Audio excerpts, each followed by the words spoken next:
They would one day sing songs about the fall of Ilarion, but no song would ever tell the truth. Because kingdoms do not fall in glory. They fall in fear, in confusion, in screams cut short by steel. And on that night, beneath a torn silver moon, a king made a choice that would unmake him. The war did not begin with a roar. It began with silence. The kind that presses against the chest and makes the air feel heavy, as though the world itself is holding its breath. The forests surrounding Ilarion stood unnaturally still. No birds. No wind. Even the river that bordered the eastern wall seemed to move more slowly, as if it already knew what was coming. King Cale Arden, alpha of the northern clans, stood at the front of his army and felt it in his bones. This was not just a battle. This was an ending. When the horns finally sounded, the silence shattered. Fire streaked through the sky. Arrows fell like rain. The walls of Ilarion, once proud, once untouched, trembled under the force of siege rams and war cries. The clash of metal rang so loud it drowned out prayer. Men fell. Horses screamed. Smoke curled upward, swallowing the stars. Cale fought like a force of nature. His blade moved without hesitation, guided by years of discipline and a code that allowed no mercy in war. He did not shout. He did not boast. He advanced, step by relentless step, cutting a path through defenders who fought with desperation rather than hope. Ilarion had been strong. But strength alone does not stop fate. The gates fell before midnight. By the time Cale crossed into the inner city, flames had already claimed the royal quarter. Towers burned. Banners collapsed into ash. The kingdom that had stood for generations was breaking apart stone by stone, life by life. Still, Cale pressed on. Not for conquest. Not for glory. But to finish what had begun. Then he heard it. Not the clash of steel. Not the cries of soldiers. A sound far too small to survive such chaos. A voice. It came from beneath the ruins of a collapsed corridor near the palace gardens. Faint. Ragged. Almost lost beneath the roar of destruction. Cale stopped so suddenly that his guards nearly collided with him. Hold, he ordered. They stared at him in disbelief. My king, the inner keep, one began. Cale raised a hand. He listened again. There it was. A breath. A soft cry that held no plea for mercy, only pain, stubborn and alive. Cale moved without another word. He crossed fallen stone and burning wood, ignoring the heat biting through his armor. The corridor had caved in completely, crushed by a tower that no longer stood. Smoke leaked from the gaps. Fire licked the edges. And there, trapped beneath a slab of marble veined with gold, was a girl. She could not have been more than 19. Blood streaked her temple. Dust coated her hair, yet it still caught the firelight like dark silk. One leg was pinned, twisted beneath stone too heavy for her to escape. But it was her eyes that stopped him. They were wide, unbroken, and blazing with a fury that did not belong to the defeated. She did not beg. She did not scream when she saw him standing there in the armor of her enemy. She stared at him as though daring him to finish what the war had started. Cale felt something shift inside him. Not recognition. Not pity. Respect. Stay still, he said, his voice calm despite the fire raging around them. She laughed once, short, breathless, almost bitter. I don't seem to have much choice, she replied. Her voice trembled, but her gaze did not. Cale braced himself and lifted the slab. Stone scraped against stone. Pain flashed across her face, yet she bit back a cry, gripping the edge of the rubble with white-knuckled hands. When the weight lifted enough, Cale pulled her free and caught her as her strength gave out. She was lighter than he expected. Fragile, and yet, somehow, unyielding. The moment she collapsed against him, an explosion rocked the palace behind them. The tower fully gave way, sending a wave of heat and debris through the gardens. Cale shielded her with his body. And in that instant, the war no longer mattered. He carried her away from the ruins, his guards forming a shield around them. She faded in and out of consciousness, her head resting against his shoulder, her breath warm against his throat. Still, she did not let go of his cloak. Even unconscious, her fingers remained curled into the fabric, as if releasing him meant falling back into the fire. By dawn, Ilarion was no more. The sun rose over smoking ruins and silent streets. Survivors knelt among the ashes. The banners of the northern clans now flew where another kingdom's colors once had. Kale stood at the edge of the palace grounds and looked back at what remained. Victory tasted like nothing at all. The girl lay wrapped in clean linens inside a guarded chamber. He had ordered the healers summoned before attending to his own wounds. When they asked her name, she had given none. She woke just before sunrise. Kale was there when her eyes opened. For a long moment, neither of them spoke. "You're alive," she said at last, her voice hoarse. "So are you," Kale replied. She studied him openly now. Not as an enemy. Not as a savior. But as something dangerous and unknown. "My people?" she asked quietly. Kale did not lie. "There are survivors," he said. "But your kingdom has fallen." The words settled between them. She turned her face away, blinking once, twice. When she looked back, there were no tears. Only resolve. "Then I am all that remains," she said. Kale felt the truth of it strike deeper than any blade. Later that morning, his council gathered. "She is of royal blood," one of his commanders reported. "We found the crest sewn into her cloak. She is Princess Ilara Veilwyn, daughter of the last ruling house of Ilarion." The chamber went silent. A princess. Kale's jaw tightened. By law, she should have been executed before dawn. By tradition, she should have been paraded as proof of conquest. By instinct. He dismissed the council. Ilara remained under his protection. Not imprisoned in chains. Not welcomed as an ally. Held between two worlds. When she stood before him later that day, dressed in simple garments, her head held high despite everything she had lost, Kale made a decision that would echo for years. "You will remain in my palace," he told her. "You will be safe. No one will harm you." She met his gaze.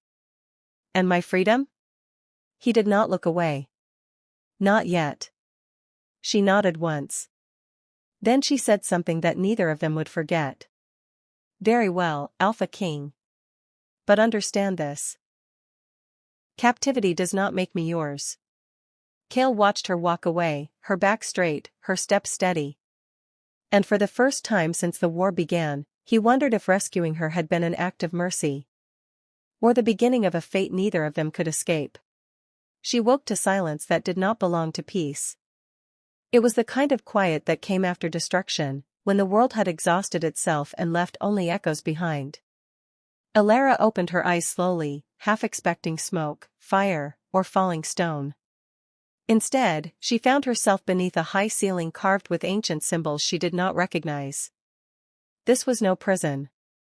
And that frightened her more. Soft furs covered the bed beneath her. Clean linens brushed her skin.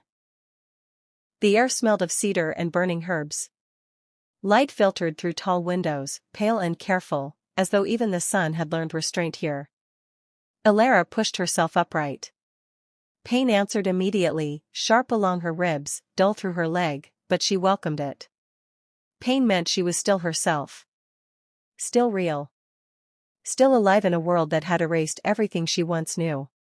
She swung her legs over the side of the bed. Guards stepped forward at once. They did not raise weapons. They did not shout. They simply watched her. That was when she understood. She was not a guest. She was being kept. Hours later, the Alpha King came to her. Kale Arden did not announce himself. He never needed to. His presence changed the room before his voice ever touched it. The guards straightened. The servants lowered their eyes. Even the fire in the hearth seemed to burn more steadily when he entered. Elara stood. Her balance wavered for half a breath. She refused to sit back down. Cale noticed. Something unreadable passed through his expression, gone as quickly as it appeared. "You should be resting," he said. "I rested while my kingdom burned," Elara replied. "I will not do so again." The words were not an accusation. They were a boundary. Cale accepted it with a single nod. "You are safe here," he told her. "No one in this palace will raise a hand against you. No one will insult you. No one will touch you." Elara's lips curved slightly. "Except you," she said. Cale did not flinch. "Except me," he agreed. "If you force my hand." Silence stretched between them, tight and unyielding. "Am I your prisoner?" she asked. Cale considered the question longer than she expected. "You are under my protection," he said at last. "And my authority." "That is not an answer."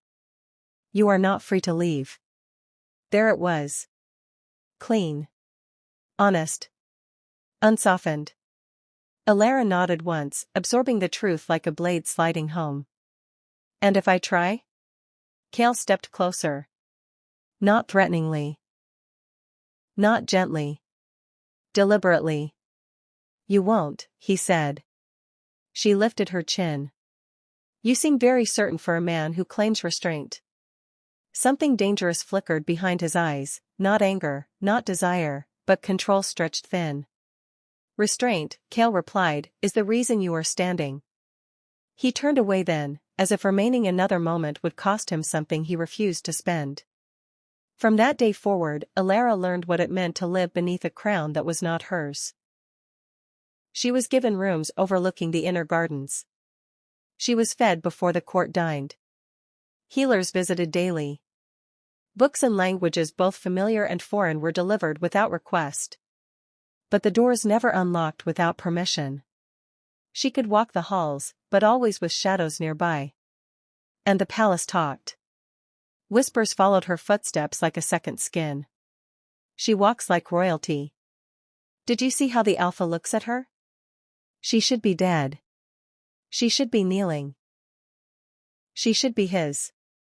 Elara heard every word. She did not respond to any of them. Instead, she observed.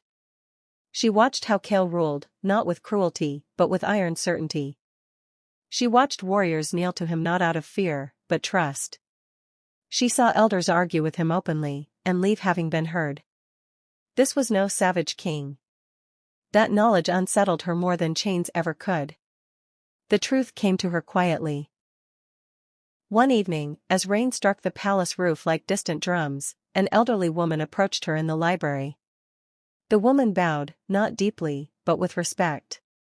"You are Princess Elara Vailwyn," she said. Elara did not deny it. "Yes."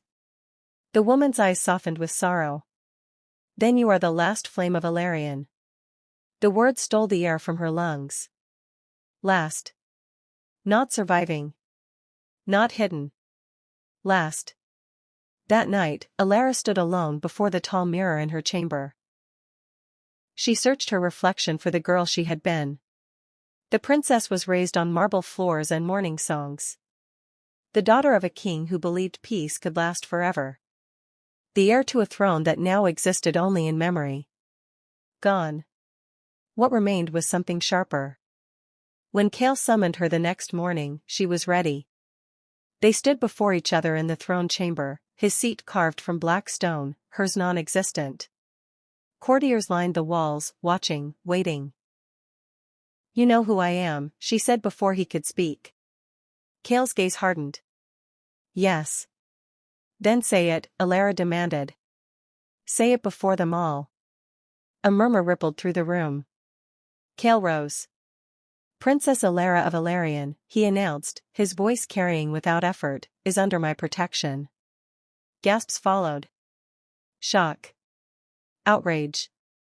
Curiosity. Elara did not look away. "I am not your trophy," she said. "I am not your leverage."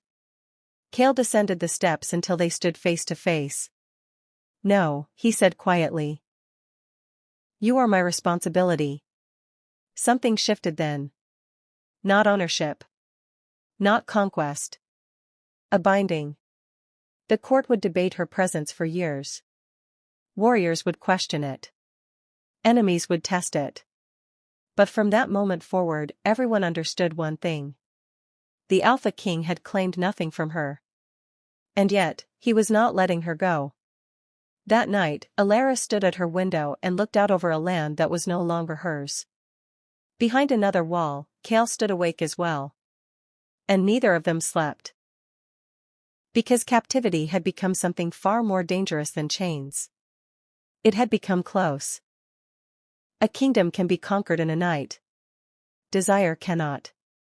Kale Arden learned that truth in silence. After the court dismissed and the palace lights dimmed, he stood alone on the high balcony beyond the throne chamber. Below him, the land stretched wide and dark, stitched together by torchlight and guarded borders. This was his domain. Every stone, every road, every breath of safety his people took rested on his command. And yet his thoughts were not with borders or enemies. They were with a woman sleeping beneath his roof. Princess Alara Valewind did not ask to become the most dangerous presence in his palace. She did not seduce, nor scheme, nor beg. She walked his halls with quiet dignity, her grief carried like a crown no one else could see. That was what made her impossible to ignore. Kale closed his eyes. He had taken cities. Broken armies. Endured winters that killed lesser men. He had mastered the instincts of the Alpha within him. Those urges to claim, to dominate, to bind. But Alara stirred something older. Not hunger. Reverence. At dawn, Kale summoned the council. They gathered in a half-circle before him, voices sharp with concern, fear thinly masked as wisdom. "She is a threat," one elder said. "She is leveraged," another argued. "She is temptation," a third warned. Kale listened to them all. Then he raised his hand. "I will not touch her," he said. The words landed heavily. Murmurs followed. "Not as captive," he continued. "Not as a prize. Not as payment for blood spilled." His gaze swept the chamber, unyielding. "She remains under my protection. Any man who forgets that will answer to me." "And you, my king?" an elder asked carefully. "What of your instincts?" Kale did not hesitate. "I will master them." The vow was not made for the council. It was made for himself. From that day on, restraint became law. Kale altered his routines. He avoided the inner gardens when Alara walked there. He held court at hours she would not pass through the halls. He did not summon her unless duty demanded it. Distance became discipline. And yet, he watched. Always from the edges. He saw how she read by candlelight late into the night, her brow furrowed in concentration. He noticed how she favored the eastern balcony at sunset, as if the fading light reminded her of something she refused to let die. He observed the way servants relaxed around her, how laughter returned softly wherever she lingered. She was becoming part of the palace. And that terrified him. Alara felt his absence as sharply as his presence. She noticed the way conversations paused when he entered rooms she had just left. The way guards shifted when she glanced toward the high corridors, knowing he might be there, unseen. She sensed him the way one senses a storm far away. Distant, controlled, but powerful enough to change everything. One evening, she caught him watching. She stood beside the reflecting pool in the inner court, moonlight trembling across the water. When she turned, their eyes met across the distance. Kale did not look away. Neither did she. No words passed between them. But something moved. Not desire alone. Understanding. Alara realized then that his restraint was not indifference. It was an effort. He was not keeping his distance because he felt nothing. He was keeping it because he felt too much. Later that night, she spoke his name aloud for the first time. Not in challenge. Not in anger. Just, softly. Kale. He heard it. He always heard her. From that moment on, his watch over her changed. Guards doubled. Corridors near her chambers were cleared at night. Threats, real or imagined, were eliminated before they reached her door.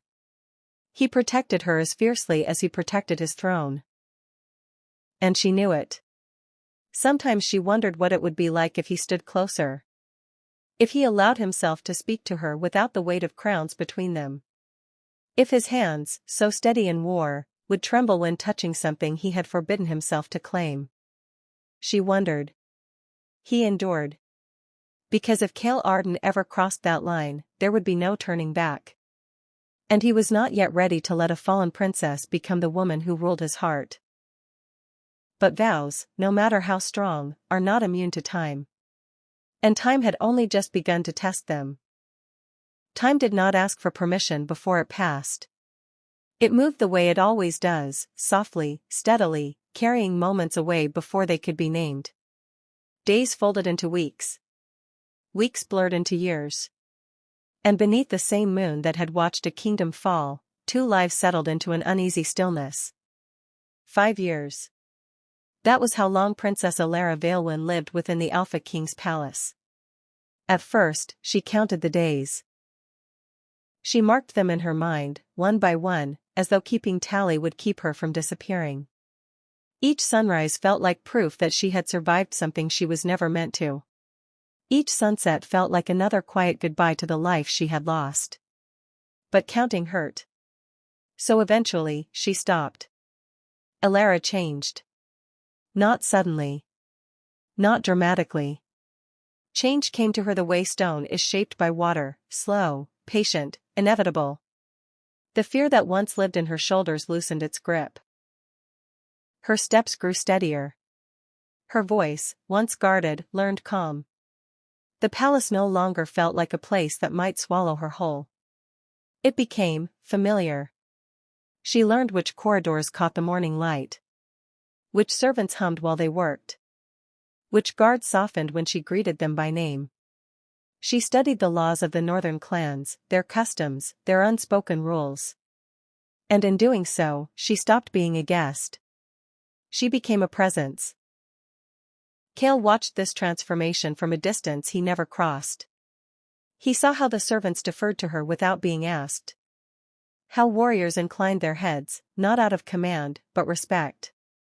He noticed how the court quieted when she entered, how even those who resented her could not deny her composure. She was no longer the girl he had pulled from the ruins. She was becoming something else. Something dangerous. They spoke rarely. When they did, it was measured. Necessary. Carefully contained within the walls of duty. Words chosen like stones placed across a river, just enough to cross, never enough to linger. Yet their silence spoke louder. When Alara passed him in the halls, their gazes would meet for a single breath. Just one. Long enough for something unspoken to move between them. Too short to give it a name. Cale never touched her. Not even by accident. He stepped aside when she passed. He kept his hands clasped behind his back when she stood near. When she stumbled once on the palace steps, he reached out, then stopped himself, allowing a guard to catch her instead. Alara noticed. Every time. She began to understand that his distance was not absence. It was restraint renewed daily. Seasons turned. Winter came harsh and unrelenting. Snow pressed against the palace walls, and Alara learned the quiet beauty of the northern lands. She wrapped herself in heavy cloaks and stood beside frosted windows, watching Cale train his warriors in the courtyard below. Spring softened the stone halls. Flowers returned to the inner gardens. Alara laughed there once, soft, surprised by the sound of it, and Cale froze where he stood, the echo of her voice following him long after she was gone. Summer brought festivals she watched from balconies, never invited, never excluded. The people had stopped asking who she was. They simply accepted that she belonged. Autumn carried reflection. Long nights. Unanswered questions. Through it all, the palace learned a quiet truth. She was not leaving. No decree announced it. No oath sealed it. It simply became known. The princess of a fallen kingdom remained beneath the Alpha King's roof, not as prisoner, not as queen, but as something in between. Undefined. And undefined things have power. Elara felt it, too. Some nights, she stood beneath the moon and wondered what her life might have been had the war never come. Other nights, she wondered something far more dangerous. What if she did not want to leave? Cale wondered the same. He told himself he was protecting her. From the court. From enemies. From the weight of a claim he had no right to make. But there were moments, small, treacherous moments, when he suspected he was protecting himself most of all. Because if he ever allowed himself to step closer, 5 years of silence would shatter in an instant. And neither of them would survive unchanged.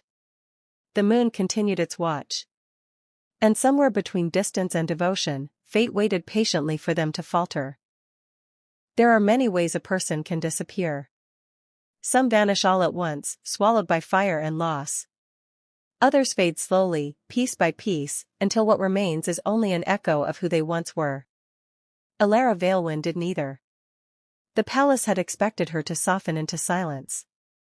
To shrink. To live quietly beneath protection she did not choose. They thought time would wear her down, that grief would make her small. Time did the opposite. Elara endured. And endurance, when carried with dignity, becomes power. She began with the wounded. At first, it was small, sitting beside injured soldiers as healers worked, offering water, holding hands when pain grew sharp. She asked questions. She listened. She learned which herbs calmed fever, which words steadied fear. The warriors noticed. Not because she was royal. But because she stayed. When blood stained the floor, she did not turn away. When men groaned through sleepless nights, she returned the next morning. She spoke to them as people, not as tools of war. Word spread quietly. The princess has a steady presence. She does not flinch. She remembers names. Respect grew where pity had once lingered. The servants were next. Elara learned their routines, their struggles, their unspoken hierarchies. She thanked them, truly thanked them, something many in power forgot to do. She asked permission before entering spaces not meant for her. She learned how the palace breathed, how it survived. Soon, they stopped watching her with caution. They watched her with care. The elders observed from a distance. They had expected defiance or despair. What they saw instead unsettled them more. Elara studied. She read the laws of the northern clans late into the night, tracing unfamiliar customs with patient focus. She asked questions that revealed understanding, not challenge. When disputes arose among the people, she listened before speaking, and when she did speak, it was with clarity. She did not attempt to rule. She understood something deeper. Influence does not demand a throne. Cale watched it all. Always from the edges. He saw how the palace bent around her without realizing it. How decisions became easier when she offered insight. How tempers cooled in her presence. How laughter returned to places that had long known only discipline. She was no longer surviving his kingdom. She was shaping it. One evening, Cale paused outside the council chamber. Elara stood within, speaking calmly to 2 arguing elders.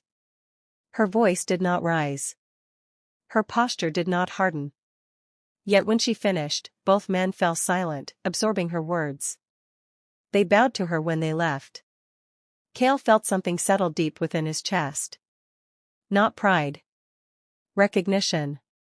She no longer belonged to the past she mourned. She belonged to the future unfolding before him. Later that night, Cale stood on the balcony and watched her walk the inner garden path. Lantern light brushed her hair. Her steps were unhurried, confident. She moved as though the ground beneath her would not betray her. He remembered carrying her from the ruins. The girl with blood in her hair and fire in her eyes. That girl was gone. In her place stood a woman who had learned to stand unbroken in the aftermath of loss. And that frightened him. Because conquerors know how to take. They do not always know how to honor what chooses to remain. Alara felt his gaze before she saw him. She looked up. Their eyes met. No guards. No court. No walls of duty. Just the quiet understanding of two people who had changed each other without touching. For the first time in 5 years, Kale did not turn away. And Alara did not look down. The palace noticed that moment, though no one could say why. Something shifted in the air that night, subtle, irreversible. The princess who would not break had become something far more dangerous than a captive. She had become indispensable. And Kale Arden, Alpha King of the Northern clans, knew a truth he could no longer deny. The future he was building already had her written into it. There are moments that do not announce themselves. They arrive quietly, without warning, and change everything simply by existing. That night was one of them. The palace slept. Torches had been lowered. Footsteps had faded. Even the guards along the outer walls moved with softened steps, as though the moon itself had commanded silence. High above the inner court, Kale Arden stood alone in his chamber, restless in a way he had not allowed himself to be for years. 5 years of discipline does not vanish easily. It settles into the body. Becomes instinct. Becomes habit. Kale had built restraint the way other men built armor, layer by layer, deliberate and heavy. It protected him. It protected her. It kept order where chaos waited patiently. Yet that night, the air felt different. He moved to the window without knowing why. Below, the moonlit pool lay still, framed by stone and shadow, its surface catching the silver glow of the sky. It was a place rarely used at such an hour, private, quiet, forgotten by most. She was there. Alara stood at the edge of the water, her back to the palace, unaware of the eyes above her. She had shed the formal garments of the day, wrapped instead in simple linen, her hair loose down her back. Kale froze. Not because she was beautiful, he had known that for years. But because this was the first time she was unguarded. She stepped into the pool slowly, the water rising around her like a careful embrace. The moon traced her reflection, broken and remade with every movement. She closed her eyes, tilting her face upward, breathing in as though the night itself were something she had been denied and was only now reclaiming. Kale should have turned away. He did not. For 5 years, he had seen her as she wished to be seen, composed, armored in grace, steady beneath watchful eyes. This was different. This was Alara without witnesses. Without titles. Without walls. Just a woman alone beneath the moon. Something in Kale's chest tightened. Not hunger. Some battles are won with blood. Others are won with surrender. And the most brutal wars are fought where no one can see them. Kale Arden had spent his life mastering conflict. He knew when to advance and when to hold ground. He understood sacrifice. He understood loss. But nothing had prepared him for the war that began the moment he looked away from the pool beneath his window. Because once restraint is cracked, it no longer feels like strength. It feels like suffering. From that night on, the Alpha King carried a presence inside him that refused to be silenced. It followed him through council meetings, through training grounds, through sleepless hours before dawn. It pressed against his instincts, his vows, his very identity. Alara. He could feel the bond forming, slow and relentless, threading itself through every rule he had ever lived by. Not a command. Not a demand. A pull. The Alpha within him recognized it instantly. The ancient part of his nature stirred, urging him to claim, to protect, to bind fate to fate and make it unbreakable. Kale denied it. He tightened his discipline. Lengthened his patrols. Buried himself in duty until exhaustion dulled the edge of his thoughts. He told himself that wanting her did not mean he had the right to take her. She was not his reward for mercy. She was not his prize for restraint. She was a sovereign soul. And loving a sovereign means choosing restraint even when instinct screams otherwise. Alara felt the shift, too.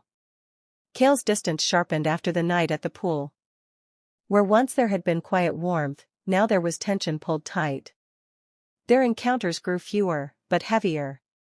When their eyes met, something raw passed between them, unresolved, aching, alive. She began to understand what he was fighting.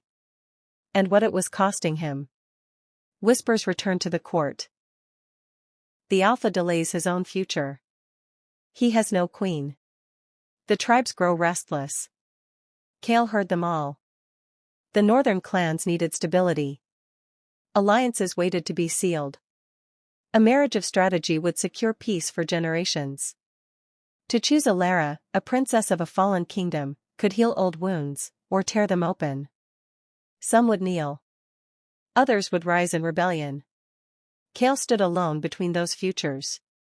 One night, he walked the borders of the palace long after the guards had changed. The moon followed him, silent witness to his unrest. He stopped near the garden path where Alara often lingered and let the truth surface at last. To claim her would change everything. To let her go would destroy him. Because Alara was no longer a guest in his kingdom. She had become its quiet heart. She spoke to his people with understanding. She carried loss without bitterness. She gave without demanding anything in return. The Alpha King saw it clearly now. His people were already bound to her.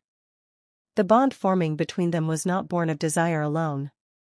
It was recognition. Fate does not always arrive in thunder. Sometimes it arrives in patience. Cale returned to his chambers and stood before the window again, though the pool lay empty now. He pressed his palm against the stone, grounding himself as he had been trained to do since youth. "I will not break you," he whispered into the night. Not with his need. Not with his crown. Not with his love. Across the palace, Alara stood awake as well. She felt the same ache, the same pull, the same quiet truth settling into her bones. She did not fear it. For the first time since the war, she wanted something for herself. Not freedom. Not revenge. Him. And that was the most dangerous desire of all. Because when an alpha realizes his greatest enemy lives within his own heart, the war has already been decided. Truth waits patiently. It does not rush. It does not beg. It stands still until the moment arrives when silence becomes unbearable. That moment came at dawn. Cale Arden stood in the throne chamber long before the court assembled, the vast space empty except for the echo of his own breath. Sunlight spilled through the high windows, catching on the black stone of his seat, cold, ancient, absolute.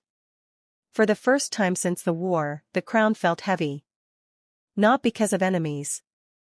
Not because of doubt. But because of love. He dismissed the guards and sent a single message. "Bring Alara to me." When she entered, she sensed the change immediately. Cale did not stand above her. He stood before her. No armor. No counsel. No distance. Just a man who had reached the end of restraint. "Alara," he said. Not princess. Not captive. Her name. She felt it in her chest. "You asked once what you were to me," Cale continued, his voice steady despite the weight of every word. "I did not answer honestly." Alara did not speak. She waited. "I kept you here under the promise of protection," he said.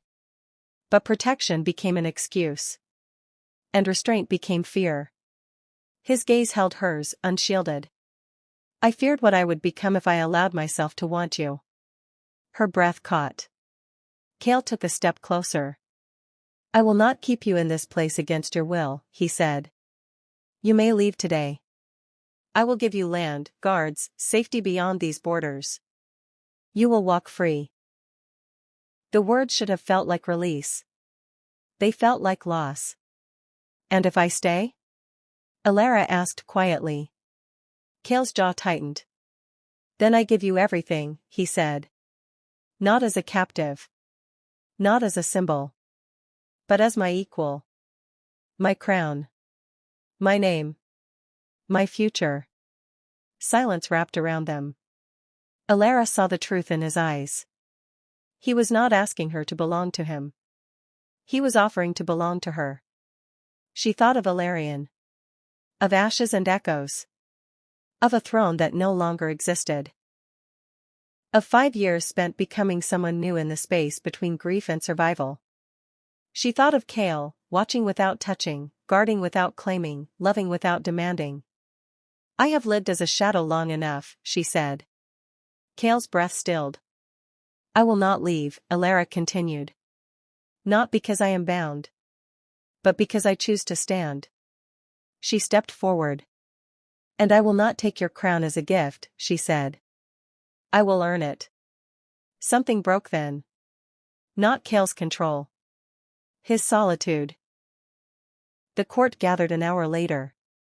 Whispers filled the chamber as Alara stood beside the Alpha King, not below him, not behind him, but at his side. Cale raised his hand, and the room fell silent. "Alara Vailwyn will be my queen," he declared. Not because her kingdom fell. But because she stood when it did. Gasps followed. Shock. Disbelief. Alara lifted her chin.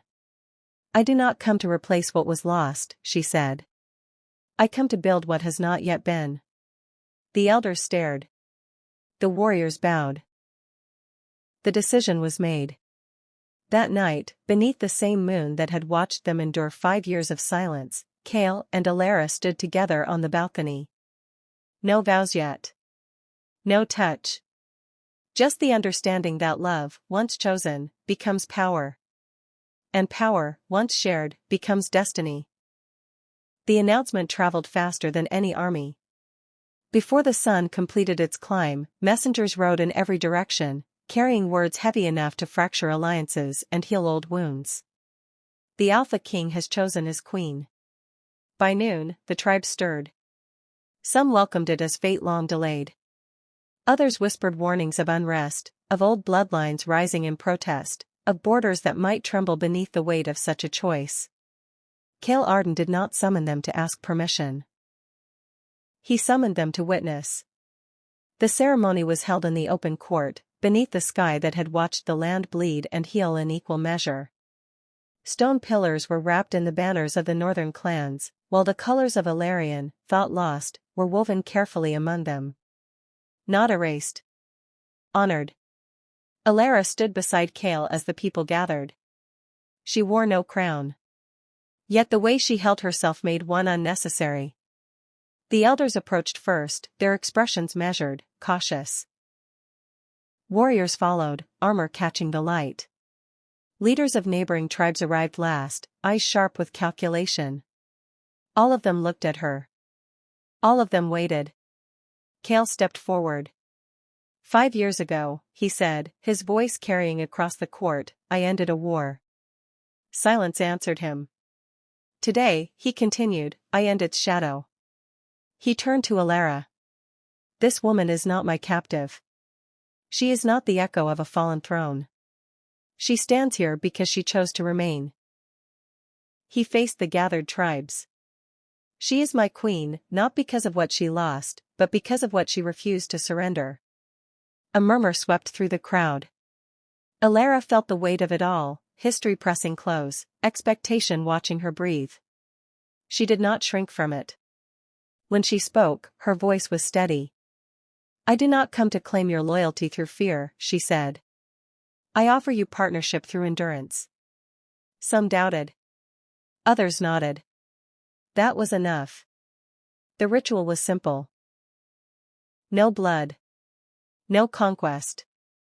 No binding chains.